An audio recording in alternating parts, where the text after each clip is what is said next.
కూడా భారతదేశాన్ని చూసి చెప్తున్నా వాస్తవాలు కాదు. అమెరికా మంత్రి కాదండి, నేను అడుగుతాను, అమెరికా చెందిన మంత్రి ఎగతాళి చేస్తే మనం బీలిట్లు అయిపోతాం. చూసావు కదా, మీరు చూసారు కదా మన ప్రధానమంత్రి గారు. మీరు ఈ మధ్య కాలంలో ఇరాన్ వార్ జరగడానికి 1 month ముందు, ఇప్పుడు ఇరాన్ మీద ఈ దాడులు జరిగిన ఈ 1 month లో గౌరవ ప్రధాని నరేంద్ర మోడీ గారి యొక్క పాత్ర ఏందో మీరు చెప్తే నేను వినడానికి సిద్ధంగా ఉన్నాను. ఈ సందర్భంలో నేను దాన్ని మాట్లాడాలనుకోవట్లేదు. మళ్ళీ చెప్తున్నాను, ఫారెన్ పాలసీలో డిప్లొమసీ గురించి మీకు తెలియని విషయం కాదు. Student of international relations. డిప్లొమసీలో భాగంగా కొన్నిసార్లు తటస్థంగా ఉంటాం, కొన్నిసార్లు మౌనంగా ఉంటాం. బిలిటిల్ చేసి వనమాలు తెలియదు అంటారు. వాసుదేవ గారు, గౌరవ ప్రధాని నరేంద్ర మోడీ గారు ఈ యుద్ధానికి కొన్ని గంటల ముందు ఇజ్రాయెల్కి పోవడాన్ని మీరు తటస్థంగా ఉండమంటే నేను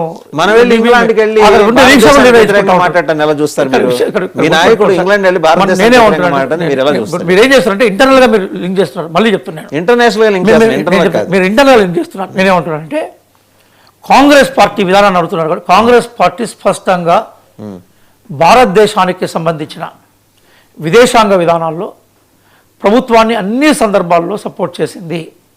అదే సందర్భంలో భారత రాజ్యాంగం 251 ఆర్టికల్లో కొన్ని మూల సూత్రాలు విదేశాంగ విధానం ఎట్లా ఉండాలనేది నిర్దేశించింది.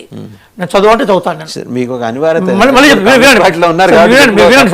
అంటే మీరు ప్రస్తావించారు కూడా ప్రస్తావిస్తున్నాను. అదే నేపథ్యంలో భారతదేశ మూల సిద్ధాంతాలకు విఘాతం కలిగిస్తూ భారతదేశ సార్వభౌమాధికారాన్ని ప్రశ్నించే లేదా దానికి విరుద్ధంగా ప్రవర్తించే విదేశాంగ విధానాన్ని అతిపెద్ద ప్రతిపక్షంగా మేము దాన్ని ఖచ్చితంగా ఛాలెంజ్ చేస్తాం. అదే సందర్భంలో చెప్తున్నాను, ఇప్పటికీ మేము ఏమంటున్నామంటే ఇరాన్ పట్ల కానీ రష్యా పట్ల కానీ గత 10 నెలల నుంచి భారత ప్రభుత్వ విధానం ఏదైతుందో దాన్ని మార్చుకోవాలని చెప్తున్నాం.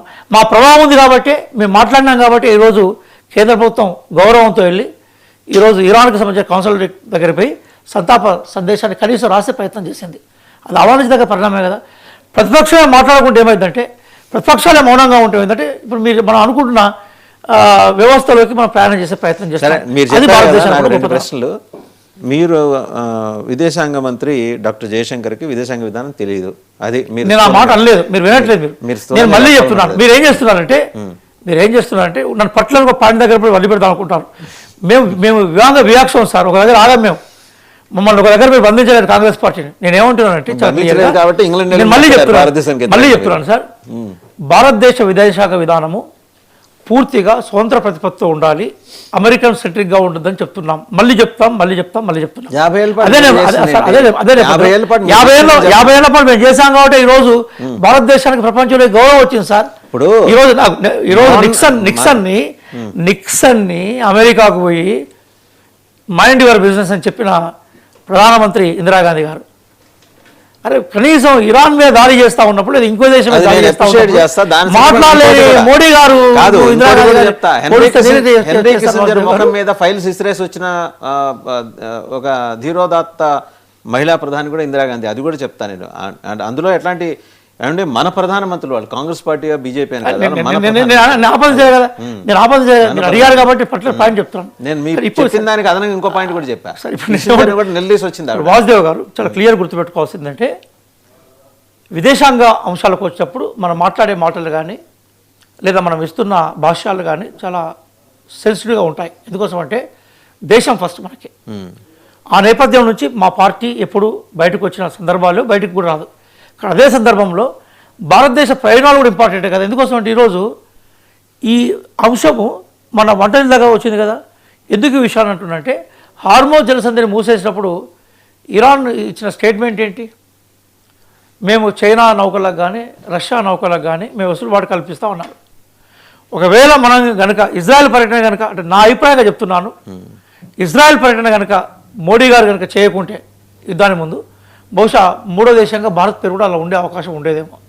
కాబట్టి ఇట్లాంటి అంశాల సందర్భానికి వచ్చినప్పుడు మనం మనకుండే విదేశాంగ విధానాన్ని మనం ఏదైతే స్వాతంత్రం తర్వాత నుంచి అవలంబించుకుంటూ వచ్చామో దాన్ని కంటిన్యూ చేయాలనే ఒక అప్పీలే నేను గౌరవ భారత ప్రభుత్వానికి కానీ మన ప్రభుత్వానికి నేను విజ్ఞప్తి చేస్తున్నాను.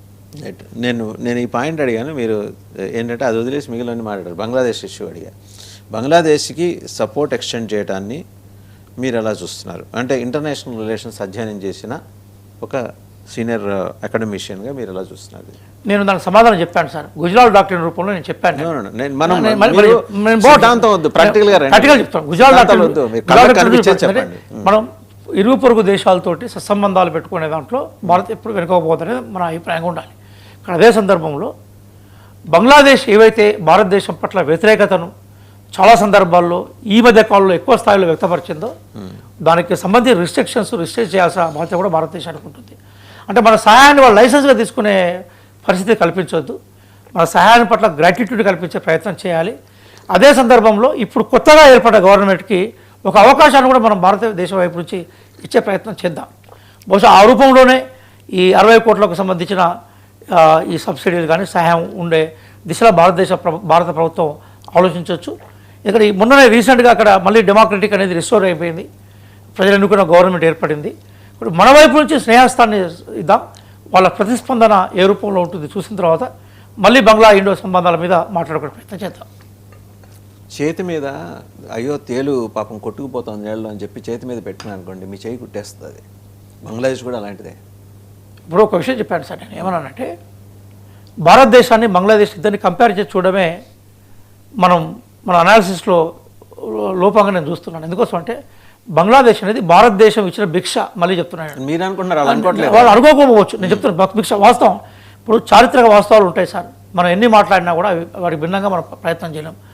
అనేక సందర్భాల్లో వీటో ద్వారా భారతదేశానికి సంబంధించిన ఇష్యూస్లో సహాయం చేసింది రష్యా కాదనేవాడంటే చారిత్రక సత్యం కాదు కదా. అదే నేపథ్యంలో బంగ్లాదేశ్ క్రైసిస్ తర్వాత కొంత కాలం తర్వాత మళ్ళీ అక్కడ ఒక కొత్త ప్రభుత్వం, సరే వాళ్ళు ఎన్నుకున్న ప్రభుత్వం అక్కడ ఎలక్ట్ అయింది.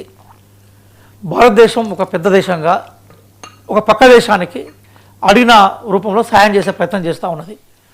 ఆ చేయడాన్ని వెల్కమ్ చేద్దాం. కానీ అదే సందర్భంలో మనం చేసే సహాయము వాడికి లైసెన్స్ లాగా మాత్రమే ఉపయోగపడేలాగా మనం బిహేవ్ చేయాల్సిన అవసరం లేదు. దానికి సంబంధించి చెక్స్ అండ్ బ్యాలెన్స్ చేసుకొని ముందుకు పోవాలని మనం కోరుకుందాం. గ్రేటర్ బంగ్లాదేశ్ కాన్సెప్ట్ తీసుకొని పనిచేస్తున్న వాళ్ళ వెనకాల BNP ఉంది. అలాగే పేరుకి ప్రతిపక్షమే కానీ మీరు చూసారు అక్కడ వాళ్ళు 68 నుంచి 72 స్థానాల్లో గెలిచారు.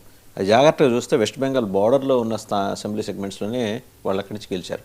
ఎవరు బంగ్లాదేశ్లో గెలిచిన పాకిస్తాన్ అనుకూల పార్టీ వాళ్ళు they are behind the killings of Hindus in Bangladesh and డిస్క్రీట్గా Tariq Rahman has been supporting their cause. ఇప్పుడు అట్లాంటి వాడికి సపోర్ట్ చేయడం అనేది అవకాశం వచ్చినప్పుడు నొక్కేయకుండా సపోర్ట్ చేయడం అనేది మీరు ఎలా చూస్తున్నారు? అంటే రెండు అంశాలు ఉంటాయి వాసుదేవ్ గారు. ఏంటంటే వాడి ధోరణి మార్చుకోవడం, ఒక చారిత్రక సందర్భాలు ఉంటాయి. ఆ చారిత్రక సందర్భాలు భౌతిక పరిస్థితులు మనకు సంబంధించిన పాలసీస్ డిక్టేట్ చేస్తూ ఉంటాయి. నిజానికి పాకిస్తాన్ ఈరోజు అంటే పశ్చిమ పాకిస్తాన్ తూర్పు పాకిస్తాన్గా ఉనికిలోకి వచ్చిన ప్రజెంట్ బంగ్లాదేశ్ మీద ఎన్ని ఆకృత్యాలు చేసింది, ఎంత హింసలు పెట్టింది, అప్పుడు అక్కడ ముక్తి బాహిని ఎంత సఫర్ చేసిందనే విషయం కొంత చరిత్ర లోపలిపోయిన వాళ్ళకి, లేదా ఇప్పుడు ఆ చరిత్రకు సాక్ష్యంగా ఉన్న మన మిలిటరీ ఆఫీసర్లు కూడా చెప్తూ ఉంటారు. ఆ రోజు నిజంగా భారతదేశమే ఎంటర్ కాకుంటే ఆ రోజు ఇంకా మానవ నరమేధం జరిగేసి అనేక మంది బంగ్లాదేశ్లో చనిపోయే అవకాశాలు ఉండేది. ఆ రోజు ఇందిరాగాంధీ గారు తీసుకున్న చర్యను అటల్ బిహారీ వాజ్పేయి గారు కూడా బేసికల్గా సమర్థించారు.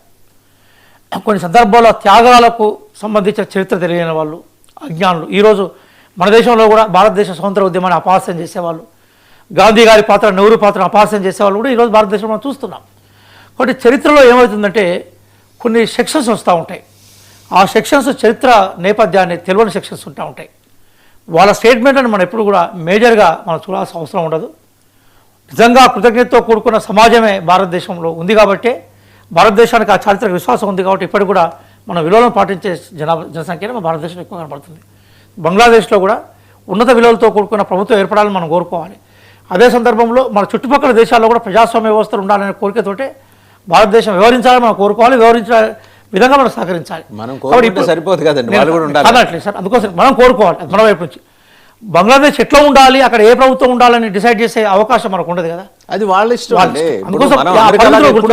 భారతదేశం అమెరికాలో ఎప్పుడు బంగ్లాదేశ్ బంగ్లాదేశ్ సంబంధించిన కానీ మిగతా దేశాలు భారతదేశం మీద చేస్తున్న విషయం ఏంటంటే భారతదేశం మా అంతర్గత విషయాల్లో జోక్యం చేసుకుంటుంది అనేది వాళ్ళు ఇప్పుడు కాదు చాలా కాలం నుంచి ఆరోపించుకుంటూ వస్తూ ఉన్నారు అన్నట్టు.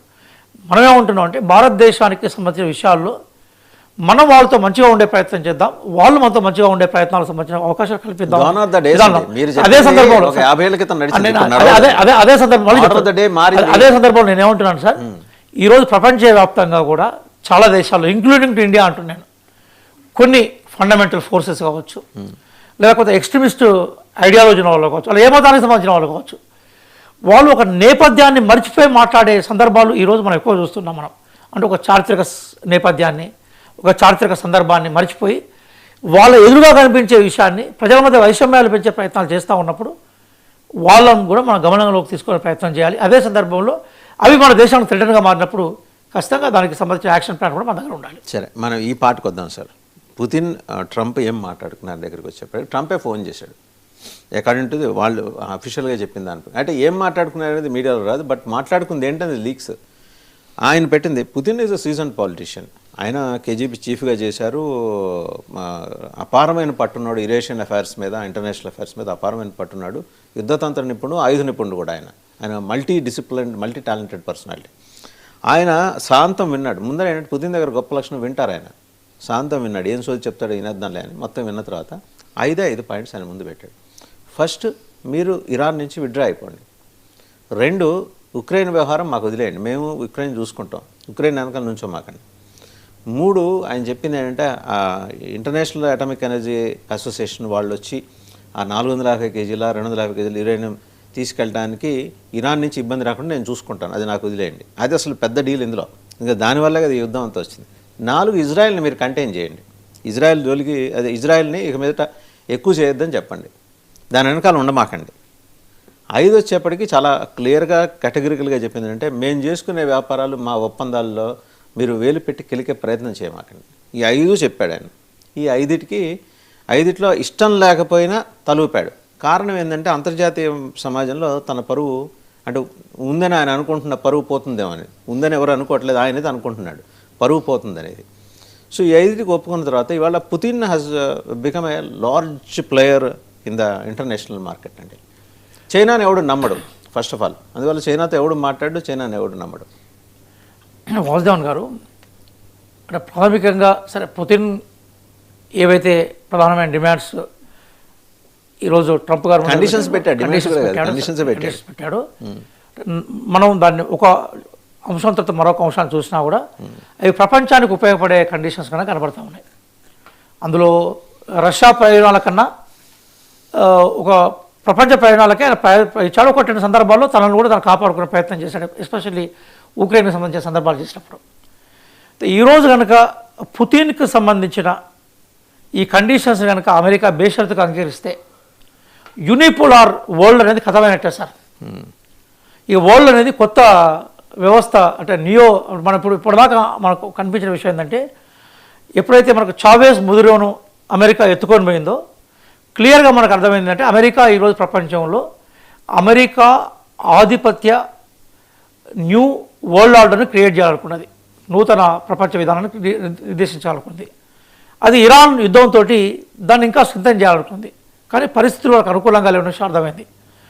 తన యూని డామినేషన్ని అంటే ఏకస్వామ్య ఆధిపత్యాన్ని పుతిన్కి సంబంధించిన 5 కండిషన్స్ అవి కంప్లీట్గా క్లోజ్ చేయబోతున్నాయి.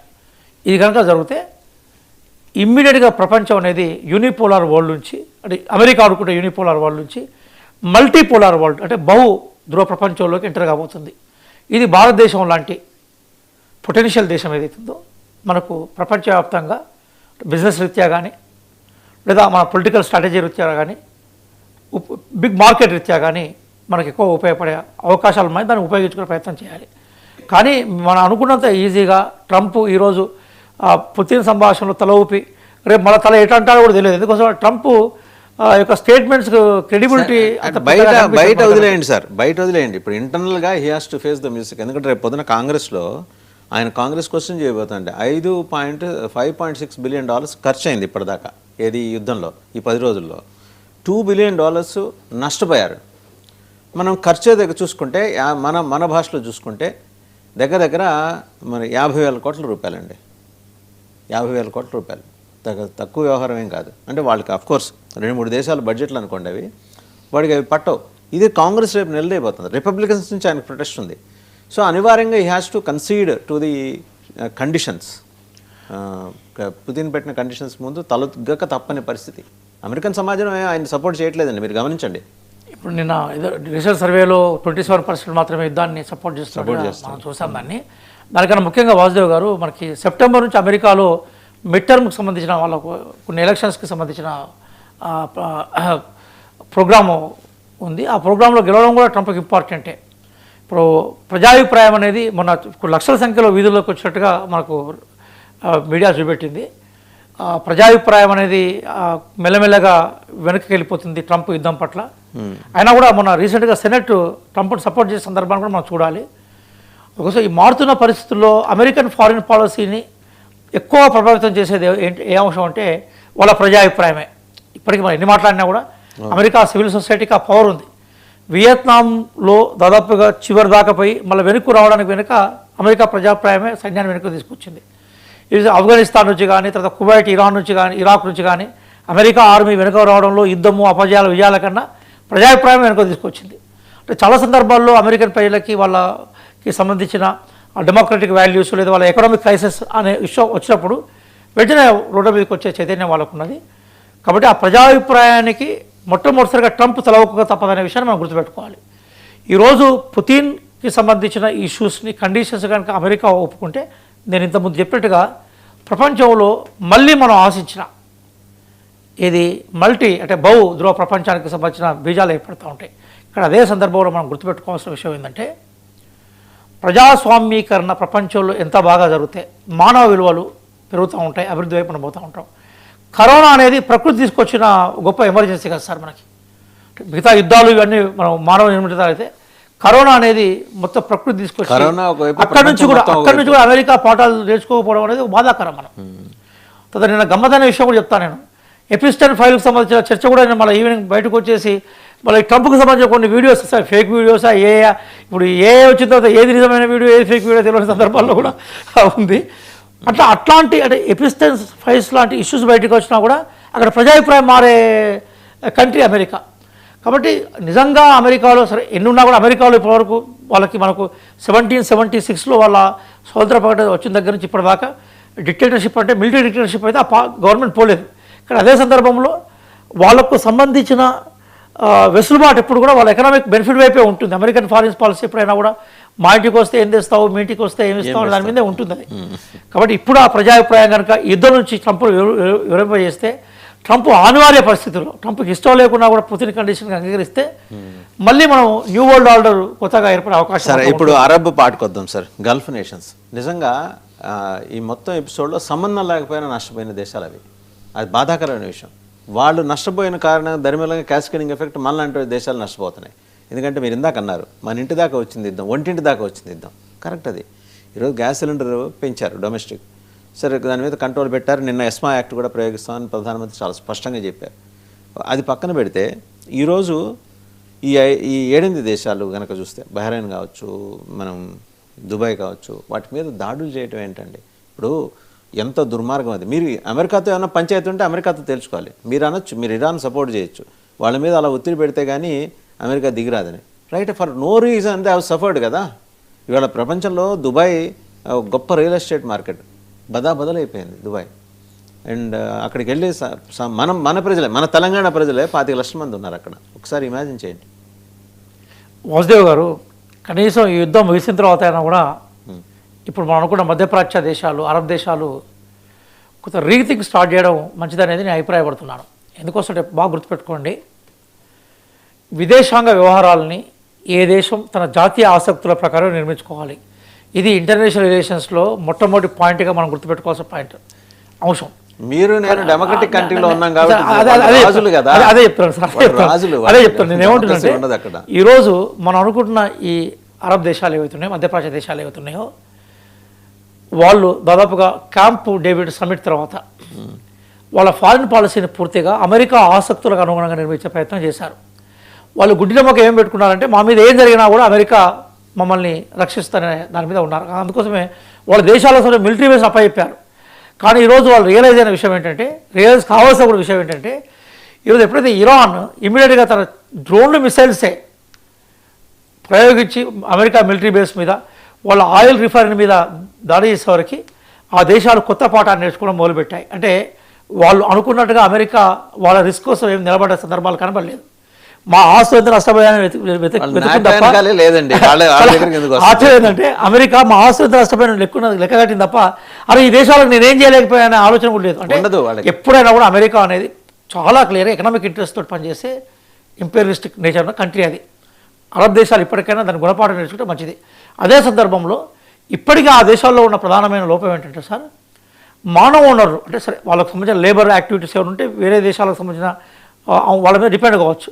ఇప్పుడు కూడా ఇంటలెక్చువల్ విధానాలు కానీ ఇప్పటికీ ఫారిన్ పాలసీ లాంటి బేసిక్ ఇష్యూస్ని కానీ నేషనల్ పాలసీ ఇష్యూస్లో కూడా విదేశీ నిపుణుల మీదే వాళ్ళు ఆధారపడుతూ ఉన్నారు. అక్కడ వాళ్ళు ఎడ్యుకేషన్ పెంచుకోవాలి, స్వతంత్రం పెంచుకోవాలి. ఈరోజు నిన్న వెరీ రీసెంట్ మీకు చిన్న విషయం చెప్తాను సార్. నేను 35S విమానాలని సౌదీ అరేబియాకు ఉన్నది అమెరికా నుంచి. నిజంగా సౌదీ అరేబియా కానీ విమానాలు అవసరమా? F-35 ఎందుకు ఉన్నదంటే జస్ట్ అమెరికాను హ్యాపీ చేయడం కోసం అన్నట్టు. నిజంగా అన్ని విమానాలు సౌదీ అరేబియాకు అవసరం లేదు. సౌదీ అరేబియా ఇమీడియట్తో యుద్ధం చేసేది, సౌదీ అరేబియా యుద్ధం చేసేది కేవలం అమెరికా ప్రయాణాల కోసం. సౌదీ యువరాజు అమెరికా ప్రయాణాల కోసం అదే దాన్ని బేసికల్గా ఆయన దేశంలో 2-3 యూనివర్సిటీలు కట్టుకున్నా కూడా మొత్తం ప్రపంచంలో అనేక మంది విద్యార్థులు అక్కడ చదువుకునే అవకాశం చేస్తుంది.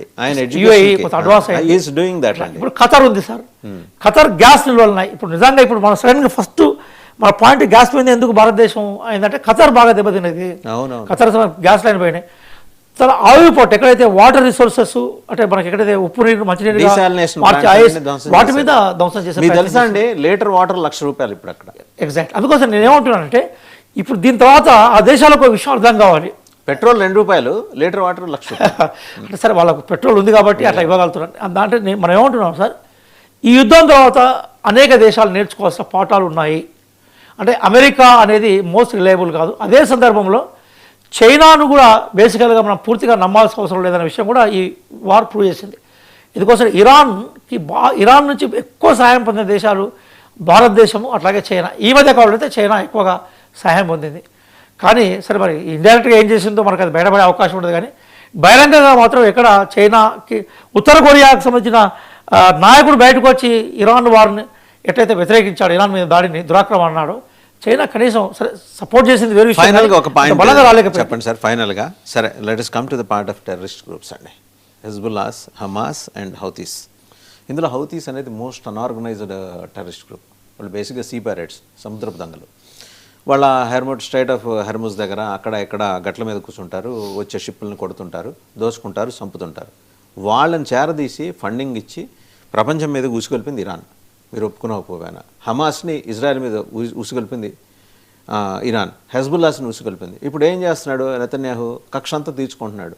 సరే లెబనాన్ మీద పడ్డాడు, హెజ్బుల్లాస్ని ఆల్మోస్ట్ వాళ్ళ కమాండర్ని 2-3 చంపేసి వాళ్ళని నిర్జించుకుంటూ వస్తున్నాడు. But Houthis cannot be contained. ఎందుకంటే వాళ్ళని కంట్రోల్ చేయగల శక్తికి ఓన్లీ ఇరాన్కే ఉంది. ఇరాన్ అది చేయదు. మళ్ళీ స్ట్రైట్ ఆఫ్ హెర్ముజ్ దగ్గర ఇలాంటి ఒక అడ్వాంటేజ్ని ఇరాన్ తీసుకునే అవకాశం ఉంది. ఇప్పటివరకు మనం ఇరాన్కి జరిగిన అన్యాయం గురించి మాట్లాడుతున్నాం.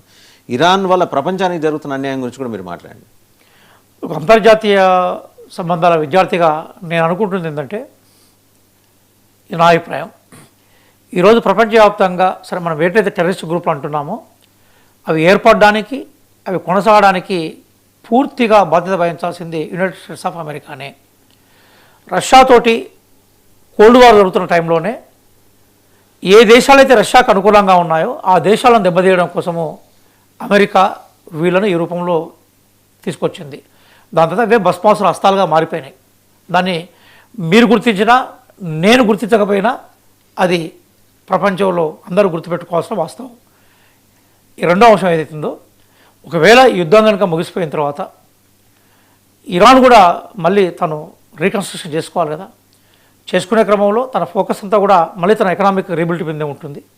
ఉండే క్రమంలో డెఫినెట్గా ఎవరినైతే అది పెంచి పోషించిందో వాళ్ళు బేసికల్గా ఇరాన్కి సంబంధించి కానీ లేదా ఇరాన్కు సంబంధించిన ఆర్థిక ప్రయోజనాలను ఇబ్బంది కలిగజేసే అవకాశం ఉన్నప్పుడు దాన్ని కంట్రోల్ చేసుకునే పరిస్థితి కూడా నెట్టివేయబడుతుంది.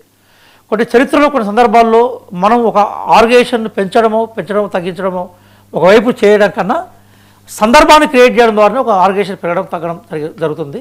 ఈరోజు సహజంగా ఏ అమెరికా అయితే అక్కడ రాజరిక వ్యవస్థను బలంగా సపోర్ట్ చేసుకుంటూ వచ్చిందో, సద్దాం హుస్సేన్ లాంటి వాళ్ళను, గడాఫీలను దుర్మార్గంగా చంపే ప్రయత్నం చేసిందో, అట్లాగే తన ఆధిపత్యాన్ని మధ్యప్రాచ్యం మీద నిలబెట్టాలని ప్రయత్నం చేసిందో, అందుకోసం ఇప్పుడు మనం అనుకున్న ఈ గ్రూపులు ఏవైతున్నాయో వీటి వ్యతిరేకత కూడా అమెరికా వ్యతిరేకతలో భాగంగానే మనకు కనబడ్డది.